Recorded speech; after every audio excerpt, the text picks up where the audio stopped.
ప్రేక్షకులందరికీ నమస్కారం. మిథున రాశి వారికి 2024 ఏప్రిల్ 16 మంగళవారం రోజున గోచార రీత్యా ఎటువంటి శుభ అశుభ ఫలితాలు కలగబోతున్నాయి, ఇంకా వీరు ఎలాంటి పరిహారాలు చేయాలి అనే విషయాల్ని ఈ వీడియోలో తెలుసుకుందాం. పూర్తి వివరాల్లోకి వెళ్లే ముందు మీకేమైనా సమస్యలు ఉన్నా లేదా మీరు ఏమైనా సమస్యలతో బాధపడుతుంటే వాటి పరిష్కారం కోసం మీరు స్క్రీన్ మీద కనిపిస్తున్న మా గురువు గారి నెంబర్ కి కాల్ చేసి మీ సమస్యలకి తగిన పరిష్కారం పొందండి. ఖచ్చితంగా మీ సమస్య పరిష్కారం అవుతుంది. అలాగే మీరు ఇప్పటి వరకు మా ఛానల్ ని సబ్స్క్రైబ్ చేసుకోకపోతే వెంటనే సబ్స్క్రైబ్ చేసుకోండి.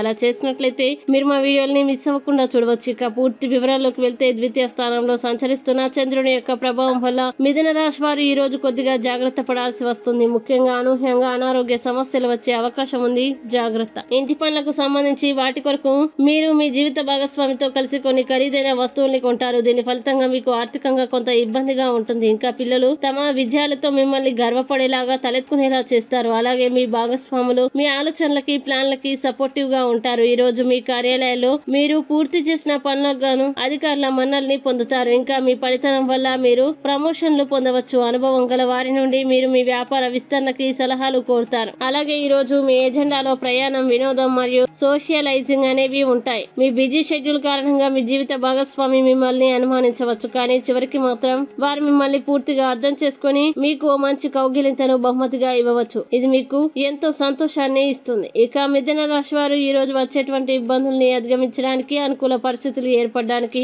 దత్తాత్రేయ స్వామి వారికి అభిషేకం చేయండి. విశేషమైన శుభ ఫలితాలని పొందుతారు. ఈ వీడియో మీకు నచ్చినట్లయితే లైక్ చేయండి మరియు ఈ వీడియోని మీ సోషల్ మీడియా అకౌంట్ల ద్వారా అందరికీ షేర్ చేయండి. అలాగే మీరు ఏదైనా సమస్యలతో బాధపడుతున్నట్లయితే వాటి పరిష్కారం కోసం ఒక్కసారి గురువు గారి నెంబర్ కి కాల్ చేసి మీ సమస్యలకి తగిన పరిష్కారం పొందండి. ఖచ్చితంగా మీ సమస్య పరిష్కారం అవుతుంది. ఇంకా మీరు అనుకున్నటువంటి అన్ని పనుల్లో అంతా మంచి జరగాలని కోరుకుంటూ సర్వే జన సుఖినో భవంతు.